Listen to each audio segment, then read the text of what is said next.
All right, we'll call this meeting to order. Bailey, can we get a roll call? Commissioner Archer. Commissioner Lorge. Here. Commissioner Finneman. Here. Commissioner Husnick. Here. Commissioner Huntosh. Here. Commissioner Roberts. President Winnick. Here. I'd like to ask everyone to stand for the Pledge of Allegiance. I pledge allegiance to the flag of the United States of America and to the republic for which it stands, one nation, under God, indivisible, with liberty and justice for all.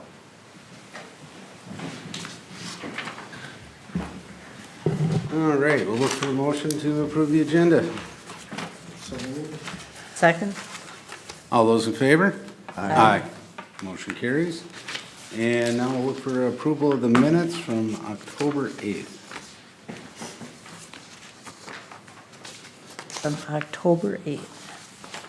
Well, we didn't have a quorum last time, right? Yeah, no. Is that why we did, didn't? yeah. I don't know why. That's correct. There wasn't enough people to approve them. Okay.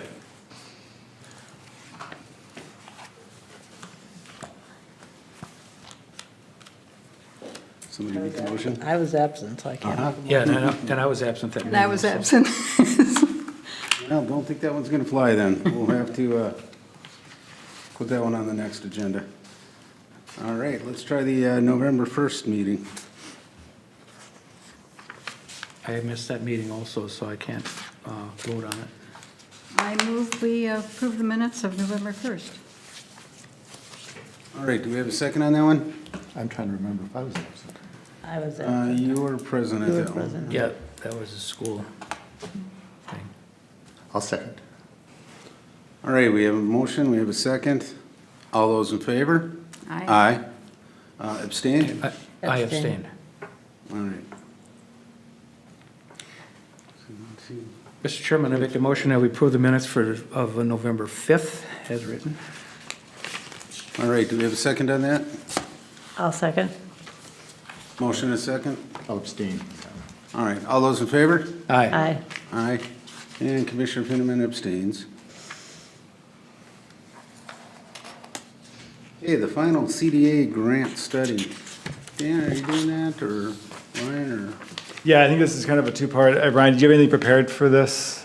I could go through it if you want me to. Yeah, I think maybe have Ryan kind of go through just the updates on what he did to the final grant comparative to the draft grant that was submitted at the last meeting. The paper handouts that are at the dais are actually the copy of the final grant. I inadvertently put the draft version in the electronic packet that was sent out. The main difference, I believe, is on page 4, which is the figure 4, the future streets is the main change in there. There's also a little bit of a difference in the anticipated infrastructure cost between the two. So the hard copy at the dais is the actual correct final version that's there. So if Ryan just wants to run through that, and once he finishes up, I have a high level kind of a cash flow scenario for some different scenarios in terms of having to pay for the infrastructure improvements there and what would be required for build out to just to see if the cash flows make sense for the development of this parcel. So if Ryan wants to start. Yeah, really what we did for changes is relook at the storm sewer to see if we can lower the cost of that. We were able to slightly lower it, but not much. So we basically changed the configuration around a little bit. So we eliminated one of the larger structures and got down another almost 5,000. But again, just remember that this storm sewer concept plan here, single regional pond, is fulfilling all the treatment of all the lots, colored in yellow, and also the red lots. That would be a future one. So in essence, if somebody came in, wanted to develop those parcels to that size or whatever, maybe it varies a little differently, but all their stormwater treatment would be taken care of unless they exceeded what's in our city ordinance of the 80% lot, and they would have to come in for a variance, and then they could do something small on their site, just like a little rain garden. So, can I interrupt you a quick second? I know it might be out of the scope, but you're taking all the property and running it to the storm water that would be, the northeast corner. Would it be just as feasible to put the storm water in the corner of the airport property? So it would be the southwest corner or northwest corner of the property? So the study looked at this property, and if this property were developed, how could we develop it? So that's, I guess, what we followed. You can certainly move the storm sewer piece to where it goes. You know, why it was located in the northeast is because our outlets for this area would be right under 97, just north of here, which should eventually then work their way to Clear Lake. If we went west, you're looking at some probably significant upgrades in open cutting of Highway 97 because the outlets just don't exist there as they did in the northeast portion of this property, where all the drainage relatively in this area does flow, you know, through the Herrick property and up through this area currently. So just to, I guess, minimize infrastructure, storm sewer is located there, and then how could we provide one regional pond for treatment for all the sites? So that's kind of your best fit scenario.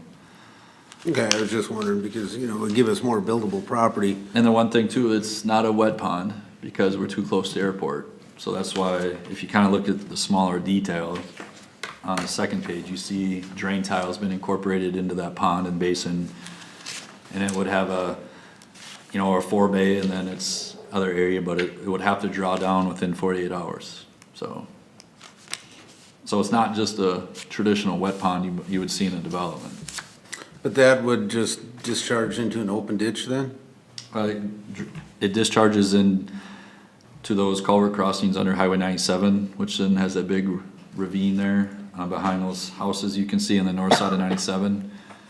And then meanders its way northwest until it eventually crosses Fonduit with 2 large dual culverts down there before it then enters into Clear Lake. Okay. Now this, I'm just wondering, you know, if you were to move that whole treatment onto the airport property, wouldn't it still cross the same culverts? It'd just be a matter of discharging it, you know, into the ditch that runs along 97? So Fonduit's where the- kind of your high point in this area per se, and it, you know, obviously meanders down south and a little southeast. So all the drainage east of Fonduit goes across 97 where in the vicinity of those homes, that area. But then, if, otherwise you would take the drainage all the way to the intersection of Fenway Avenue and Highway 97, and then all that culvert stuff would have to be upsized, that whole intersection, Okay. so. Sorry for the interruptions. Oh. Go ahead, Marie. And then really, other than what you guys saw last time, what we wanted to kind of just show better, which is on the potential future streets, what it eventually could look like if this area ultimately developed.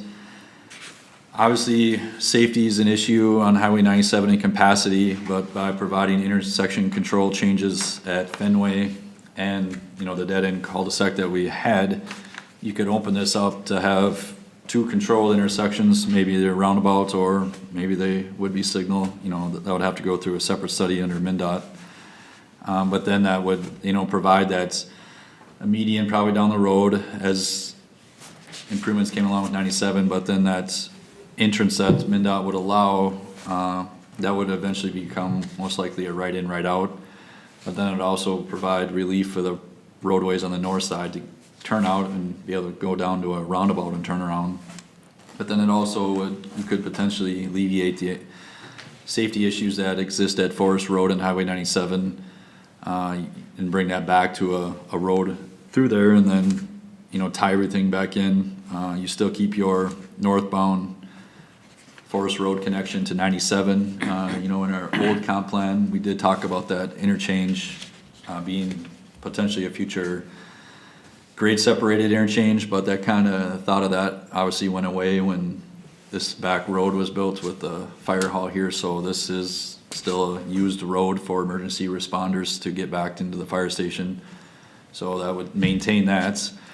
Obviously, there would be discussion of the housing on the north side of 97 that would obviously have to go. How you realign the road, you could potentially then rezone and fit some, maybe a gas station in there and get some commercial property. But then it really kind of opens up the whole property to the south and provides very nice connectivity, you know, all the way down to Forest Road and then down to Government Center and back out to 61 too. So And then, you know, where the road dead ends to the west, depending on which, would move forward in the future, you would have a nice connection for whether it was some more expansion of any, commercial or industrial property, or if that was an area of potential, access to future hangars, part of the northern part of the airport there. So, just kinda painting the picture a little bigger if transportation led the improvements firsthand, what it might all look like and what you would need or don't need versus if you had to just develop a property today in the study. So, All right, thank you, Ryan. Could I ask a couple of questions unless somebody else is going to continue the description? I think Dan was gonna take the other, but if you want. If you're going to fulfill a description, go ahead, Description as in, about this project. yeah, I can kind of go through just, you know, I looked primarily more on the finance side of it. If you have something kind of specific on the, what's included in the development side, Ryan would be the person to ask that Yeah, question to. let's do it that way. A few questions. What is the participation of the two non-McCullough properties that are on the west side of this? One colored, the other one not. Do they get assessed? Is there any issue about their involvement here? Are you talking the one that's in red at this point? Well, one in red and one not discussed at all, the small one. That was not included in this, you know, we didn't have conversations with that specifically. I mean, it's like, that's where Bigger one it's or just the little one? either one of them. The big one, what's in green has been discussed as potential. The other one would be that 3.25 acres. There's been no like conversations to actually include that in there. However, since down the road that could potentially come online, that's why it was included in here, but it's also marked as a different color at this point. Okay. Well, they're both truly impacted by this development in terms of what they can be and what they might have to do in the future. Okay, so I see the red one, I understand that being incorporated. The other little one I'm still confused about. When we travel east on this internal road and head toward Forest Road, I see where the easement and everything is described. When we set up for taking a utility easement, is that just something is that something we have to buy, that land associated with utility easement? So in the cost estimate, I did provide ballpark what an easement would cost based on the Washington County land evaluation and square footage needed. Is that both for the utility and the road? Yep.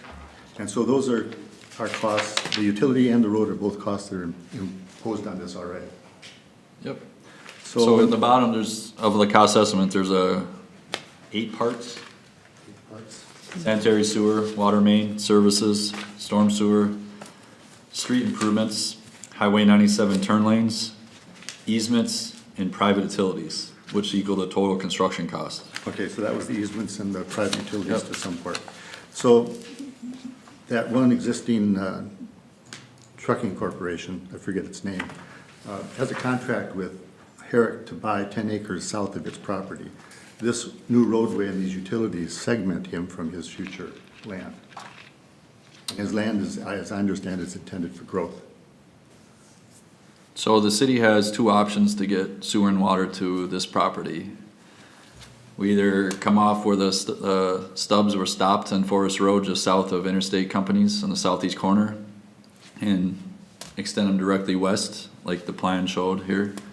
Or you would have to go on the north side of Interstate Companies and tie in there and then come kind of where the pond is right now. Does that work out to be, I know this is the more efficient route, so there would be a different cost if in fact you cannot incorporate or take those easements there. If the city weren't able to, or the property owner obtain property through somebody else's land, they would have to look at the north segment, Well, which it's is about the same square footage. It's just something to consider because it's the pathway through to Forest Road. It's a connector that seems to be valued by virtue of your future drawing as well. And I don't know if it can be in that position because there is a contract on that property. Well, and this is just a proposed placement for the road. If Interstate purchased some of that land, this can be reconfigured and that road could be moved to the south, whatever, 500 feet or Yeah, you whatever. see where the road bends? We could keep the road completely straight, west and east. Wouldn't buy you 10 acres, but you'd have to work that out. I'm just suggesting that's something that needs to be thought out, otherwise this internal road has to push further south in some fashion to get beyond the 10 acres and then still engage Forest Road. So it's something that plays a role here. And because I knew it was contracted, I was surprised that it would be sitting right in that location. So I don't think you adjust too easily to get past the 10, the 10-acre parcel to get down here. You really changed the story quite a bit. Something to note.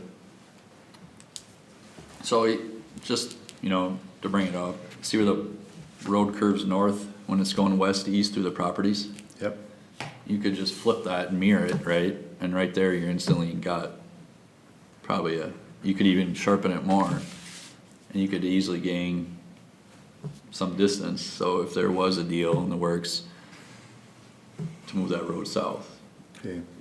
Well, I mean, that connection to Forest Road wouldn't even be necessary if we connect where that cul-de-sac is to 97. in And the if you made future. that connection right away, you necessarily wouldn't need a connection to Forest Road.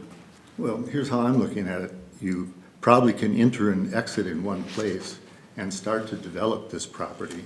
In the long run, it doesn't get us to the higher potential and the higher probability. It doesn't solve your full traffic problem over there on Forest Road. But sometimes I see this site as one way in, one way out, developing such that there's two, if you were trying for 10-acre lots, which was the original story, let's get the acreage up. I think it was 5+ acres is what we were talking about. Okay, but We wanted 3 larger properties, right? But there's 4 on here. You can easily combine 2 if you wanted. oh, sure, you can grow up to that. But so I'm just picturing the scale of this operation and the high probability of that cul-de-sac not connecting to 97 for quite some time, us relying on the road that comes off of Fondant and probably never gaining access to possibly never gaining access to Forest Road because all of Herrick's property has an opportunity to be fronted there. I'm just saying that that's something that has to ask a few questions. This whole development going to kind of nestle into the one in and one out, and in long-term future, gain another in and out. Will it ever really have that road traveling to Forest Road? Those are the questions I have about how this travels. Well, I don't think we're looking at a high traffic count. I mean, this is an industrial park. It's not retail, commercial, it's not gonna be high volume. I don't see an issue with getting 2 connections eventually. Like Ryan, if we move the road south, or if we connect the cul-de-sac to Highway 97 right now, or even start that. But we're gonna begin, whenever you do begin selling property, you're gonna begin selling a finite property here. Correct. Off of a finite entry and exit. And the rest is just maybe. Well, we have to run it past MnDOT to see where they're at with, what they want on Highway 97 as well. I think right now we're looking at, is it financially a viable proposition for the city?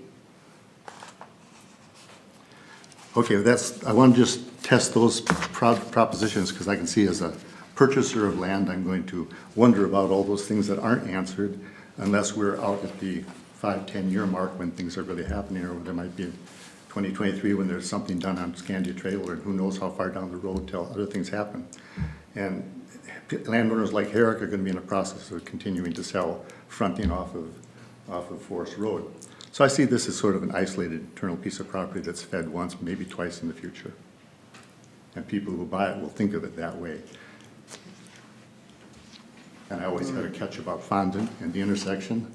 I'm surprised MnDOT says it's as easy as right-in lanes traveling in and out, because that's what I consider one of the more dangerous intersections. There was just an accident the other day. Dangerous intersection there. So that's how constrained this will be. This will be not what started to be a talk about, highway commercial, retail. I mean, the first talks we ever had about this were the grand image of this territory. It's really coming down to a soft, low-intensity industrial park that's sort of isolated unto itself. I think it's the best use of property next to the airport, without a doubt. Dan, do you want to take us into the financial Yep. portion of it? President, members of the EDA, so to kind of help take this conversation and give it a little bit more enlightenment, I ran just some cash flow projections for this parcel using a couple of different bonding scenarios for this. And the assumptions that I used when I ran the projections was I actually did include this 5th lot here. So everything was based on a total of 5 lots that are developed for this parcel. So that would also, so the land cost would also have to be inclusive of this 5th additional lot. But I figured since we had at least the potential down the road of including this in there, so I figured let's just throw it all in and kind of paint the full picture of what this whole entire area could potentially turn out to. So based on that, I said 5 lots are created, and I estimated a total taxable value of $15.21 million. That's basically 5 $3.9 million projects that are in the ground over the course of the life of the project. The assumptions I use a 20-year bond at a 3.2% interest rate. So I use the same bonding scenario for all 3 projections. And then the models I assumed, so I figured we wouldn't in year 1 all of a sudden have 5 users in the land. I figured they'd come online at different stages throughout the project. So what I did is I basically took them on in years 2, 4, 6, 8, and 10. So every other year, we're bringing on a new user within that user group. I think that's probably a potential, a little bit of an aggressive time frame, but I needed something to kind of show what it would look like if, assuming best case scenario, we fully build out and are able to find 5 users for that spot within 10 years. The reality of it is you could have 1 user within 20 years, you could have no users within 20 years, and you could have all 5 within 3. You just don't really necessarily know what the market's going to do in terms of having these lots develop. But for a starting point, I figured every other year for the first 10 years, a project would go into the ground. I also used 2018 estimated city share of the tax return, of property taxes, when I was doing my projections. So with an appraised value of $3.9 million, the city's share of that is approximately right around $20,777. That can go up or down just depending upon current state tax rate, tax rolls, but it's a starting point. It's get you in the ballpark of what the city's collections would be on a $3.9 million property valuation. That's land and building in the ground in this business park. I also did not include revenues from the sale of the developed lots, since again, we don't know what that total end price is going to be. I kept those separate out of this this modeling. There are a couple, the model, I believe it's scenario 2 and scenario 3. You could use the cash projections that were required to have those models work. You could use land sales to offset that cash projection there. But I still wanted to show at some point we're going to probably have to bond to get this thing to go forward. So I wanted to show what the cash flow projections were going to be on all 3 scenarios.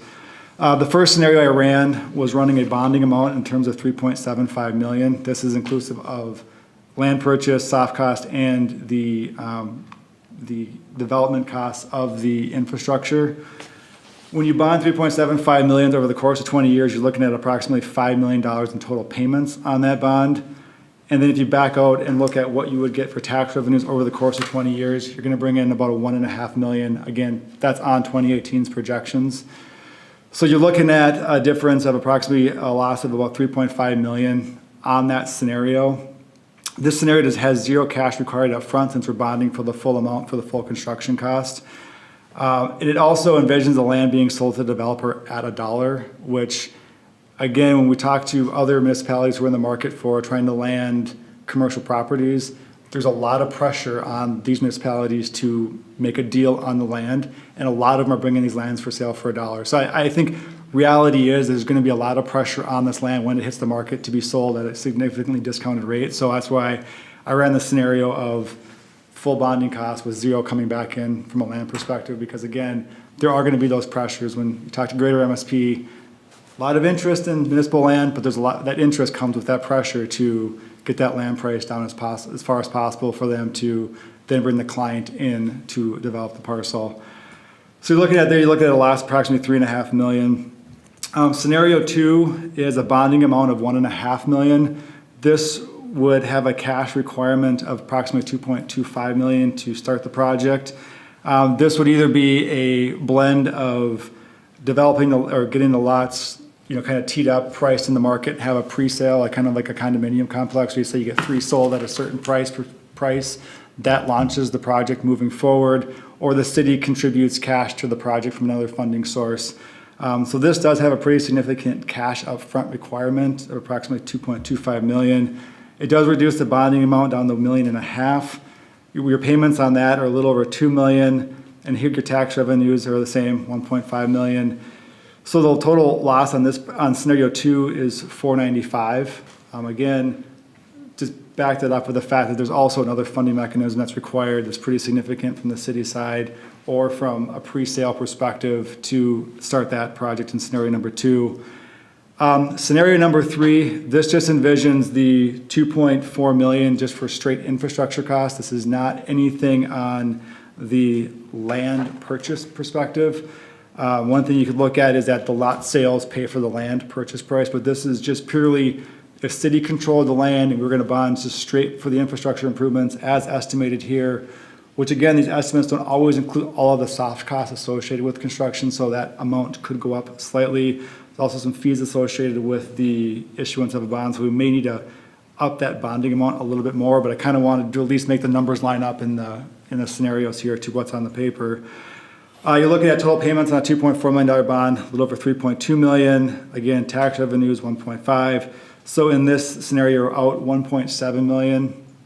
And the price of the land has not been factored in. So again, we have to figure out, do 2 lot sales pay for that land purchase, or does the city pay for other funds? It's just, I didn't incorporate the land purchase. I just wanted to look strictly at just from an infrastructure perspective as bid here on the, what the cash flow would be. One thing you could also look at, I also kind of ran, just what would it be if we were to have higher value properties come in there? Again, likelihood of that is probably, it kind of decreases just in terms of a 3.9 million is probably a fair assumption of what you're going to get from the market in terms of project.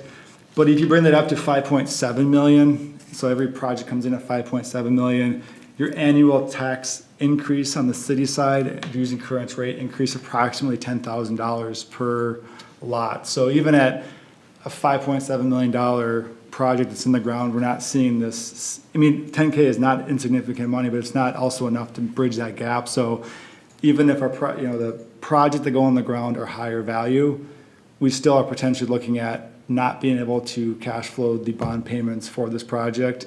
Additionally, these scenarios all envision too that from years 10 to 20, all of these projects are fully built out. We have no vacancies in there. The property taxes continue to get paid. So we could, if for some reason there's something in there where we get deferred payments, or again, we still have to make the payments on the bond. This is basically kind of the best case scenario starting year 2, 4, 6, 8, and 10 project comes online and what those projections would be. So I think when you kind of look at it, this project, just from a straight back of the napkin kind of first cut, cash flow perspective, does have a difficult time putting projections out that actually will pay for or generate enough revenue to make the bond payments at this point. So, Dan, the tax revenue that you're projecting, is that the city's share only, or is that total tax? That's just city share, so that's just strictly at this point based on what's out there, what the city's portion of the actual property taxes are. So, is there a format where the county or the school district participate in like a TIF financing, a something where that can come back to us? There is. I didn't run those in there. Again, I kind of wanted to show, kind of just as a starting point for conversation. And again, I think when we start running those more boutique scenarios out, they may be harder to actually realize in the market too. And I kind of wanted to go out with an estimate of saying, reality of it is, I think in the market, if you look at, like say North Branch's business park, there's a lot of vacancy in that business park as well. If we had 5 users in line, these projections would change. I think there's a large risk here in terms of trying to bring on 5 $4 million projects over the course of 10 years. I just think the market at this point is going to have a tough time delivering that. I'm not saying it can't. I'm just saying if you look back at history, I think historically it's going to be tough to get, that's in essence bringing on a project, from a retail perspective, like the size of a Home Depot every other year for the next 5 years. And, in Is it possible? Absolutely. Rosy best case scenario. Is the reality of that going to happen? No. Reality, you may see 2 or 3 come in over the course of 10 years, but I even would say 2, maybe optimistic. But with that though, you still have those bond payments that are going to be hitting the book, so we have to make those payments at some point. And if you're trying to make this as an investment for the city, if you're putting your developer hat on this one, this does have a tough time cash flowing using the current numbers that I have. All right, thank you. Where do we have a piece of property if we have somebody looking right now? I mean, we don't have anything. Correct. We have a 6 and 7 acre parcel that's already shovel-ready. There's 4 parcels now, but they can be 2 parcels. They don't rise to 10 or anything, but we're in the marketplace with One of them sites. is completely encumbered with waterland or Oh, wetland. I would challenge you on that one. Okay, I've drawn solutions that move things around a bit, but still can attain the solution. okay. Anyway, we do have something in the marketplace for this particular marketplace at this moment. Well, I tend to disagree with you because I think that we have people looking right now, but we don't have a place for them. And, people that are looking for the ability to put in 50+ thousand square foot buildings, maybe 150,000 square foot building. That could happen down in Harris property, but certainly you can get 50,000 square feet on the 2 sites I just mentioned. That's not developed either. It's gonna cost a lot to put infrastructure down there, The 2 so. sites I just mentioned? There's no possible way to do the one site, I know that for sure. Which The other one? Divided by the wetlands? The one in the triangle. The one we traded with Pratt? Well, Or you that one talking you about the can't one really do divided it. by, on Fenway that's Right on divided by the Fenway. wetland? Yeah, Well, let's go on a little kind of work session and we'll show you how things can happen. and I don't think the road going to the ice rink would handle, Ryan, would that handle truck traffic? I mean, I suppose it's built that way, but it's not really wide enough to have semi-trucks going back and forth on it. 206 is built heavy duty, and it's probably wide enough for trucks, because we got Team Vantage coming in it. It is wider than our typical industrial park, but not as wide as 15th Street. The one going to the ice rink? Yes, that's 206. That And then 206. the other I thought road that that's was coming another out to road. Fenway, we've converted to a one-way to allow for more parking on the street. Okay. Well, I think we have an opportunity here. I think we can make the numbers work. I just, we gotta start someplace, and we don't have anything, and, what you've been talking about, it's been there for 15 years, and nobody's bought it, because it just isn't. Well, You how know. how about this, Mayor? I actually applaud you for bringing this idea forward, this land development forward. I didn't start that way, but I'm happy you did. What you're really trying to remind us of is the city can become a catalyst, an initiator, an investor, a partner in all sorts of things that can move the city forward. And so you brought forward one example of this. And I think it's only prudent, if not necessary, to look at other examples so that we can pick from options and see where the best investment is. I'm not sure what the appetite.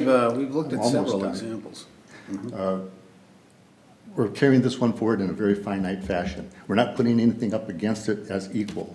So I think to see options and understand the other investments it could be, it's only prudent and absolutely necessary to look at where else you can invest, because the appetite for investment in the city, I'm unsure of. So I took the financial structure that's represented here, and I applied it to 2 other projects that are right in the wings and ready.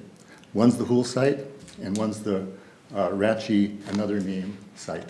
Both in probably 2 of the most profound locations in Forest Lake, with the best that Forest Lake has to offer to the marketplace.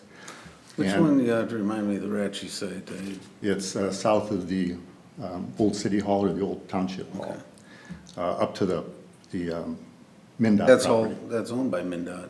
MnDOT owns the corridor. They have some control, but that's changing on the easements that happen across that property. That's a changing proposition. And so it's something to be considered because it's in the most dynamic position in the city, traffic count and otherwise. The Hool property is dynamic by virtue of its downtown location. Each of those investments, as I looked at those, represented much less city investment, much less time, much less total investment in the land acquisition and use, and a faster and better and far better return on that investment. I'm almost done. Okay. Far better return on that investment. And more importantly than any of that is the fact that they're located in places that actually are absolute dramatic catalysts to the area around them. And that alone, especially the Hool site downtown, that alone is a prospect that doesn't exist on these industrial properties. They're kind of contained.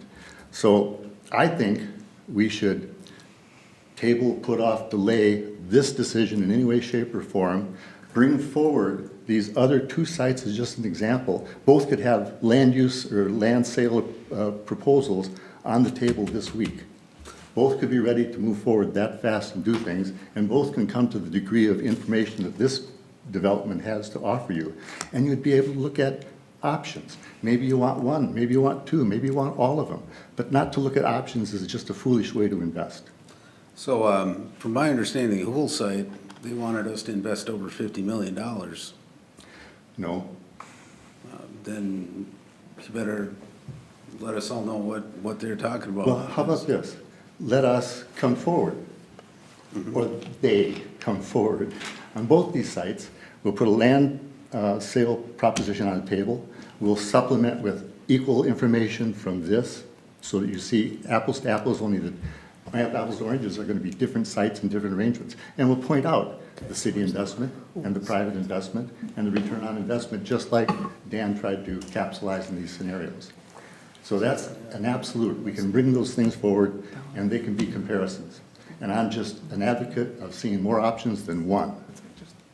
Ryan, what's the status or probability, possibility of MnDOT relinquishing that corner on where the roundabout is, 97 and 61? And I haven't drawn using their corner at all, so we don't need their corner. Cost. So, to sell a property, MnDOT's gonna want a clean title, right? So whether you know all the easements above or the underlying fee holder, if you have all that together, then you can go and do a purchase of the land through an appraisal process. And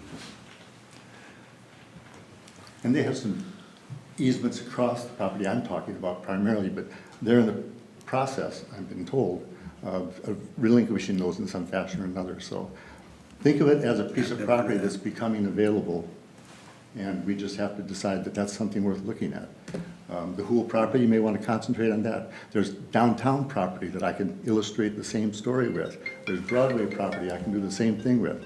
But to sit here and say, let's take maybe the whole appetite Forest Lake has for investing in the future and put it into this kind of a passive secondary thing means we're not I don't just. see it as passive or secondary. I think this is probably the best opportunity we have. The landowner doesn't have the ability to develop this and put the millions of dollars in there. True. They're looking to sell it. You know, they had an interested buyer at the time to put a used car parts lot there.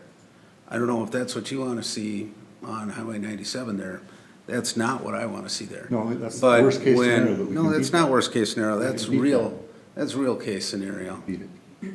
No, that's, you know, that's what you're gonna see there is something not what I'd like to see as the entrance to Forest Lake.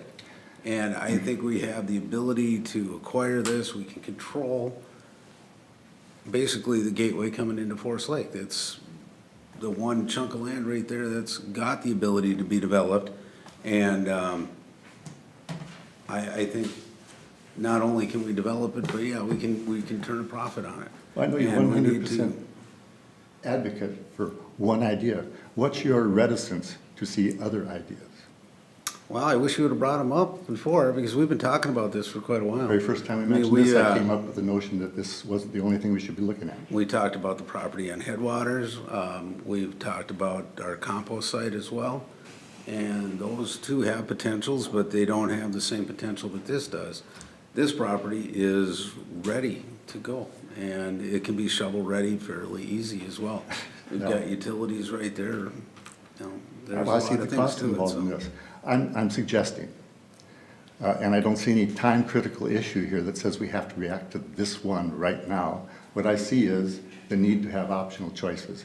and to make the best decision on the best investment. So if this goes down the path all the way till it maybe even jumps to the city council, I think we have to just be mindful of options so that we can see what we can choose.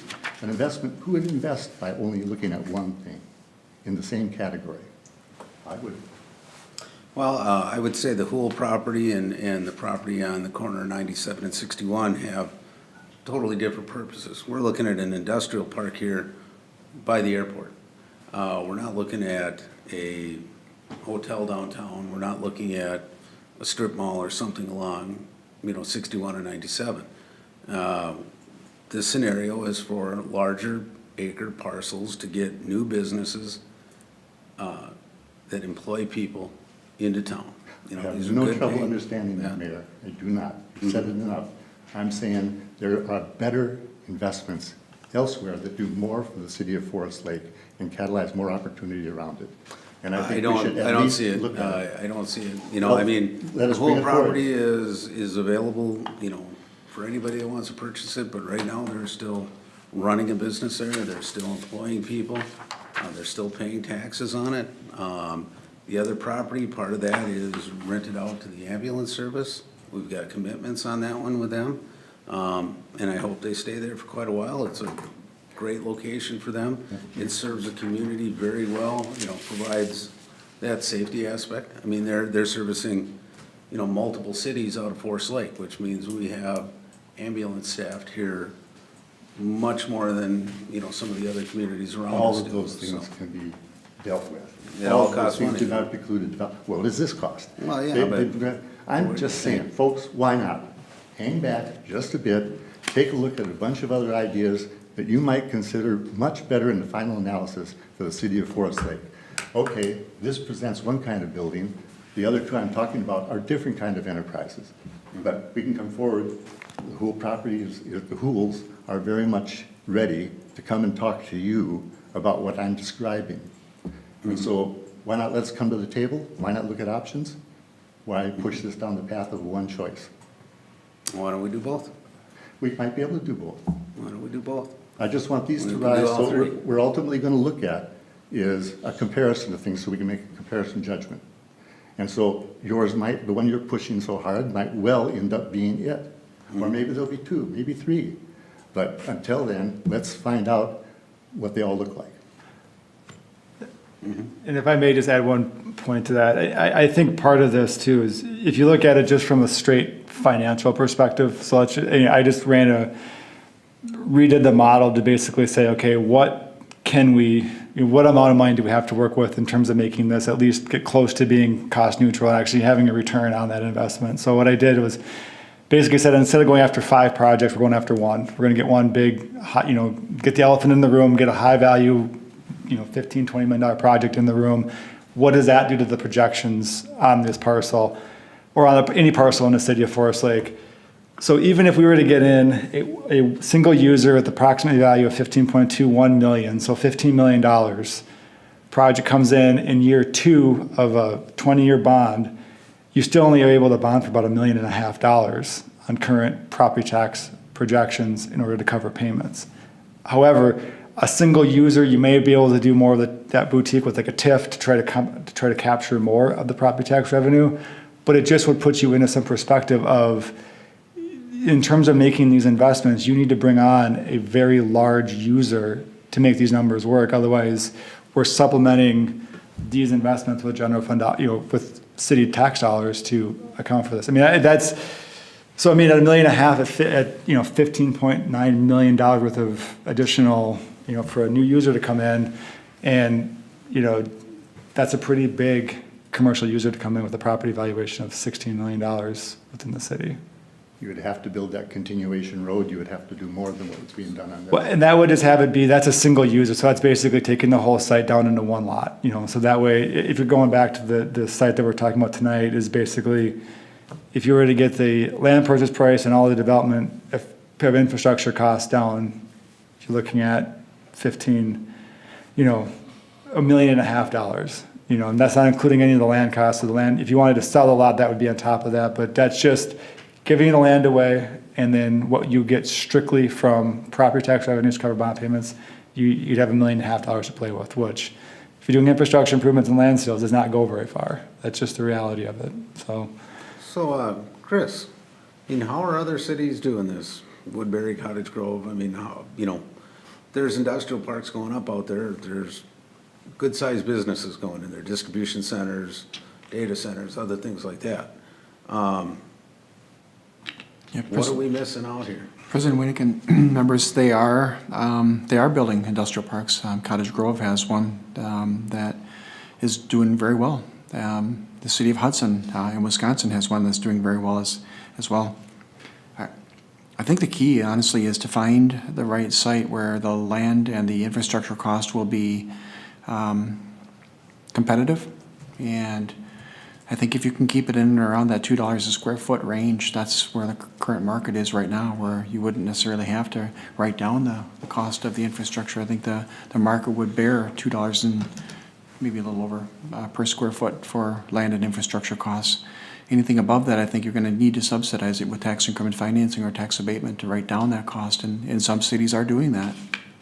Well, they'll use TIF or tax abatement to help write down those land and infrastructure costs. So I think the key is to find the right site close to infrastructure that's suitable for development to happen on, and infrastructure that is ready to go if possible.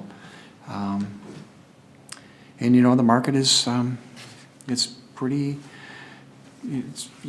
The capital will flow anywhere right now. People will build in Blaine or Forest Lake or Hugo just as easily, depending upon where they can find the best deal. So, Just quick calculation here, but at $2 a square foot, we're looking at around $3.1 to $3.2 million in property value here. Total construction costs at 2.4. So basically, we are coming in pretty close to yeah, we're bumping right up against a it. break-even point at that point. Yeah. And I kind of want to clarify, one of the reasons why I did not include, robust lot sale prices in there is that I think when we financed this building, we would assume that we'd be getting $750,000 back for the old City Hall site. None of that always materialized. Lots 4 and 5 are going to help subsidize too. Those came back at a discounted But rate. we are getting that money back from the City Hall site through the TIF, aren't we not? I'd have to go back. I guess what I'm saying is that if we go At through least on this, 500,000 of that is. yeah, what I'm trying to say is that I just want to make sure that we kind of go in not necessarily painting, an unrealistic expectation, that we kind of go in saying we got to click on one. All these 6 cylinders have to work perfectly well to make this go forward. When some of the market forces out there are kind of saying that it very well may happen, but more likely than not, it's going to be tough to do. So you may have to kind of fall back on, a scenario of what happens if you give land away from $1. Does that change the calculations? And, if you look at these scenarios, the calculations do change. However, the payments are still need to get made, so that money has to come from somewhere. So, if limited total pool, if you're not getting the money to come in, it has to get subsidized somewhere else. So I was just trying to paint a picture that, again, like I said, best case scenario, these lots sell at market rate, that takes out some of this and makes these numbers change pretty dramatically. I just didn't want to lead out with, here's the best case scenario, these all sell at market rate, when I just don't, in my experience in conversations I've had with the developers, I don't think that's realistic. I didn't want to sell an unrealistic project at this point. So do you know what the square foot price is, or what the price is for the lots over by Fenway? The current one, we're over that $2 threshold. I want to say we're in the, I don't have the exact numbers. It's closer to 3-ish, I think. I have to go back and get the actual numbers on that. Maybe that's why they're not moving. All right. So, Would it be a great deal of expense, Ryan, in difference? Okay, let me change how I said that.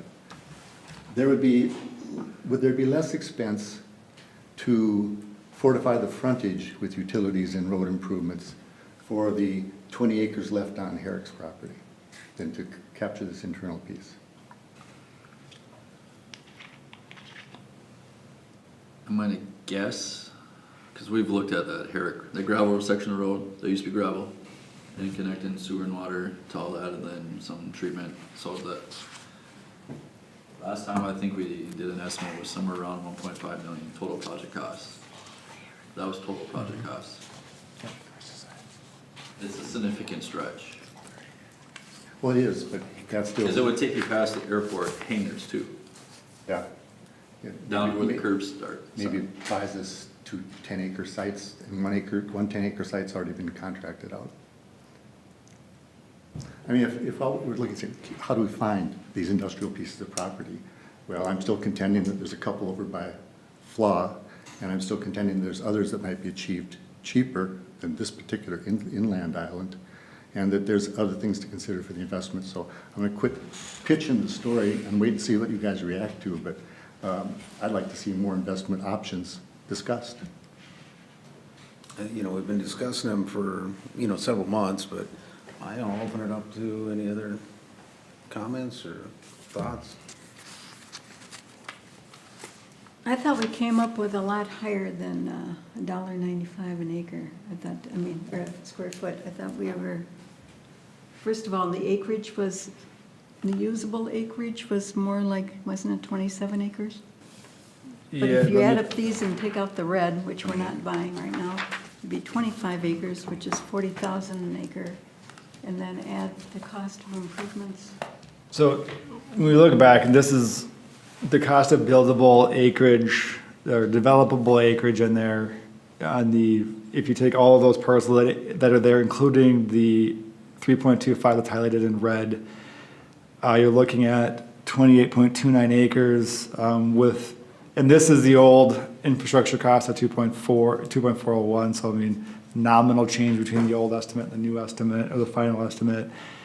That puts you in the cost per square foot of just infrastructure improvements for that 28 acres at $1.95 per square foot. That's not including any of the purchase price of the land. So that's just straight infrastructure estimates as presented in this report. Then add on the $1.70 an acre, or 70 a square foot. So the square footage of what you're buying, and you're not buying the 3.25, correct, for the $1 million? Well, so, yeah, that estimate, so if, say you put in, you know, I mean, you acquired the rest of those parcels for, you know, $1.5 million, you're looking at $317 a square foot, you know, so I mean, that land price can be, you know, anywhere in there, that $1.95 is not including any infrastructure land. That's basically saying, city already has control of that land, that factor is not included in this calculation, that's just a straight infrastructure cost, which, again, that 2.4 million it's a starting point. You could see it go up as soft costs come back, or something that, you know, that's not known at just as high 20,000 foot viewpoint of it comes in. One of those numbers could go up. So, you know, that 2.4 million could fluctuate too if this project advances. Again, that's just being said. This is kind of an eyes wide open type thing as you consider all the options in terms of, you know, entering into the development game. So when we started looking at this parcel, it was because the mayor brought forward that was for sale, they had an offer on it. I personally can't imagine a auto salvage paying $1 million to park salvage cars on it myself, but the idea originally was interesting because of its location close to the airport and near headwaters, and it would, to me, it would make a light industrial a great spot, or for a data center or a call center or something. But I think the cost is too prohibitive. I really do. I think it would be unwise of us to move forward. That's my opinion. Maybe 20 years from now. Which brings me to the question about if we were interested in hanging on to the option of it, could we do the first right of refusal? That is an option. I did reach out after the last EDA meeting to the city attorney to say, is that an option? You know, to see if the market changes and the per square foot prices go up. Can cities enter a right of first refusal in a real estate development? And she looked into it, and Bridget did forward me an example of one and said we are able to, as a municipality, to do that if that's desired. I didn't go through the nuts and bolts of it with her. I just basically said, is it a go or a no-go? And she did say, yeah, that is a possibility. If the city were to want to get into the option for right of first refusal, we do have that ability to do so. And is there any way of keeping something like a junkyard out of there by zoning? Or Yeah, not issue? Possible. You don't really answer answer that right now. Oh, okay, I'm sorry. I stepped on somebody's toes, but to me, well, I guess you can't answer, huh? Can't answer that, that's a possibility. All right. Anyhow, my thought is we don't move forward on this at this time. And if we do, just, if the seller is interested, do a first right of refusal. I did talk to Nancy Hoffman from Saco County EDA. They're starting to pay taxes now. It's been 15 years on the North Branch Industrial Park. And with only a couple buildings in there and a ton of vacant space, granted, it's farther north, but I have a fear that we don't know what the economy is doing right now. There's still a lot to develop in Hugo and Blaine. For people coming up to Forest Lake, they're going to want it for nothing. We've got to have incentives. If we're losing money on it anyway, I don't think it's a good deal now.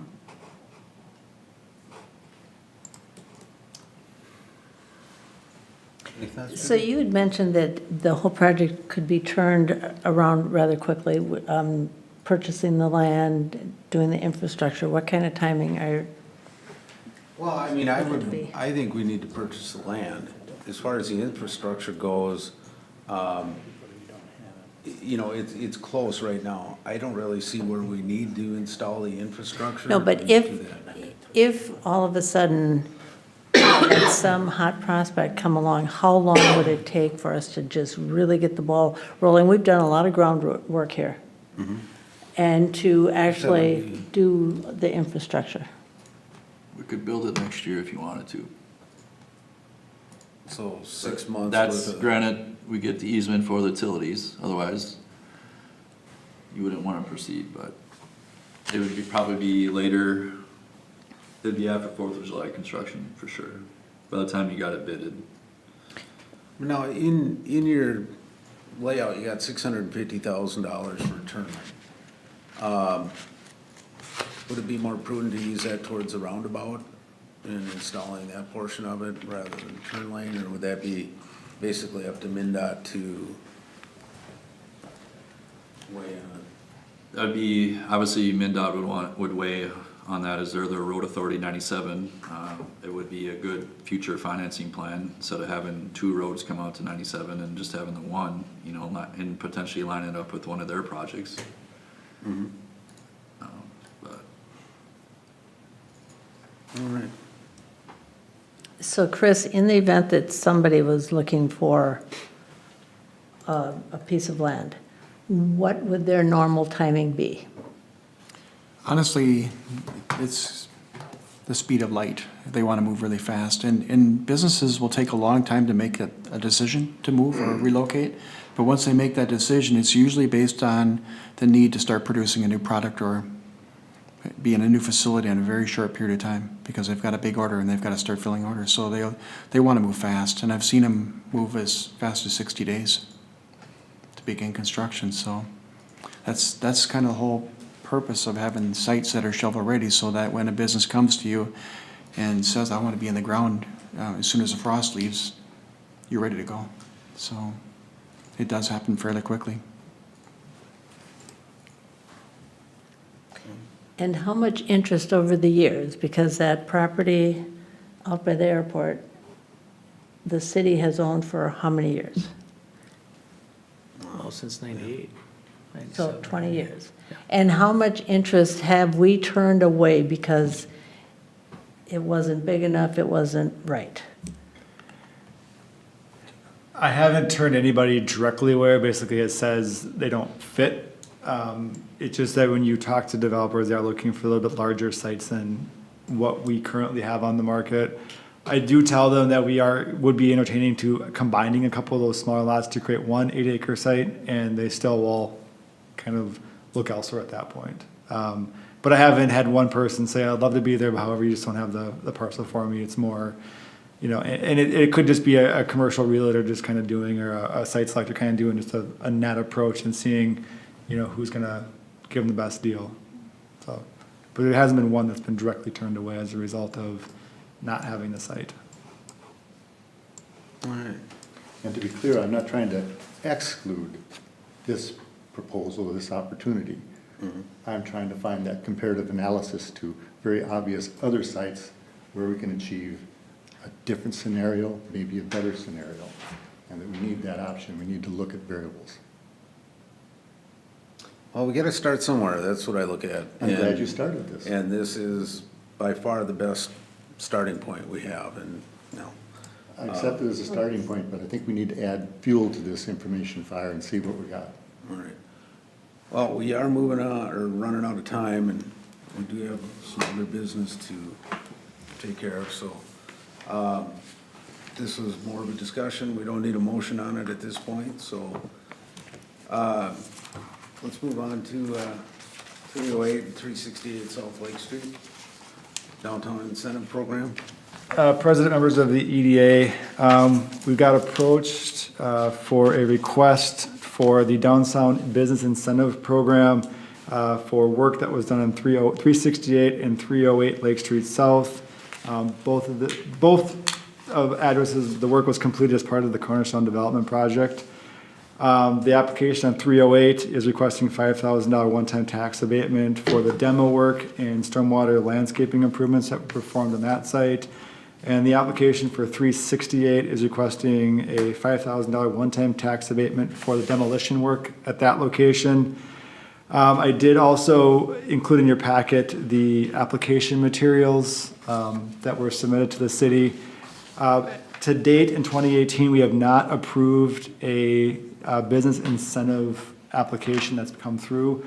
We do have one that's currently being considered, but I have reached out to that applicant and requested some additional information. The application they submitted was missing some of the required backup documentation. So I reached out to them after reviewing it and requested that backup documentation. I have not yet received it.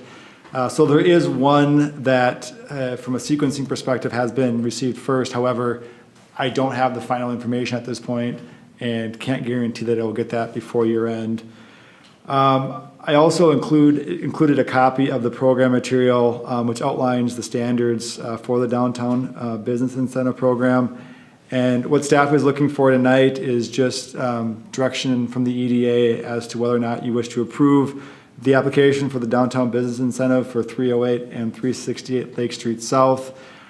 Historically, when applications have come forward for work that was done prior to the application being there, they always come back up to the EDA for consideration just because of, that it's going to kind of getting considered after the work was completed. So that's one of the main reasons why this is brought here tonight, was the fact that just from a historical perspective, those have always been considered at the EDA level. The applicant is here as well if there's any questions of that, or if you have any questions of me in terms of the applications. Just to clarify, how much money do we have in the budget for this year's incentive grants? I believe it was 10,000 because the goal was to bring on 2 in terms of the work plan. I'd have to confirm, but there is money available in the budget for abatements to it that would cover 2, if I'm not mistaken, maybe 3. I don't have that exact figure. I thought there was 20, but I could be mistaken on that. I can try to 15 pull it or up 20 quick. anyway. Is that we were looking at four projects a year, if I remember right? It was something like that. Yeah. It was 2 this year, and I believe we did 2 next year, just to try to get a realistic number coming forward. And if there was more of that, we would consider, if I recall back to the work plan, I think it was more trying to get an attainable goal for the first year instead of trying to put 6 out there and realizing that's kind of a pie in the sky goal and never get to, kind of get a more. That's right, yeah, and that money rolled forward if it wasn't used. It Correct. rolled Yep. forward, so. So if we had a bunch come in 19, we'd be able to accommodate those. Were these just 2 properties before they're consolidated with one development? Correct, yeah, they're actually two separate Okay. parcels. And so they meet all of our criteria, don't they? I mean, I know it's one development now sitting there, which is the only thing that confused me because they're asking for like components of it, demolition of one part. But I think they're meeting all of the expectations we have of how we would apply these $5,000 grants. Unless someone can show me that they're not meeting the rules that we have, which are pretty non-existent, aren't they? You're correct. If you look back, I mean, it's not the most robust rule, says that's there, but if you look back at each one individually, yeah, they do meet established criteria. We do say you can apply it to demolition, and we do say you can apply it to, what was the other one going to be applied toward? It was a combination of demolition and stormwater improvements, I Stormwater. believe. Correct. And those are exactly the reasons we can, it's not just facade treatment and improvement. It's almost anything we want to let it be approved for. Well, I don't know what to say. I think we're in agreement on something here. Oh, how's it feel? I'm shocked, but, so, but yeah, no, this is what we created the program for, and it's nice to see some development on that block on 61, so. Yeah, and if it meets all the Support. requirements and like what we're looking for, then we should just move ahead with it and get it done. All right. You did a motion on that one, or just? Preferably, yeah, if I could get a motion just to secure that, so I have that in the record. Then I'd make a motion that we move ahead with the downtown business incentive application C dash for 308 and 368 Lake Street South. We got a motion, do we have a second on that? I'll second. Any further discussion? All those in favor? Aye. Aye. Opposed? Motion carries. All righty. And Chris, any updates from you? President Wink, members, no updates for you, but I'd be happy to answer any questions you may have tonight.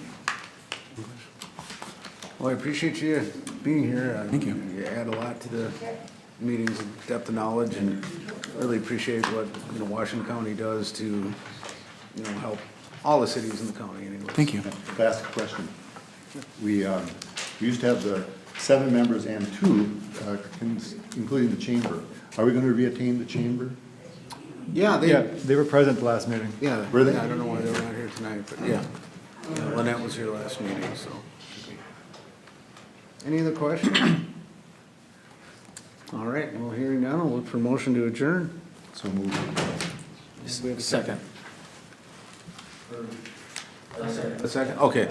All those in favor? Aye. Aye, meeting adjourned.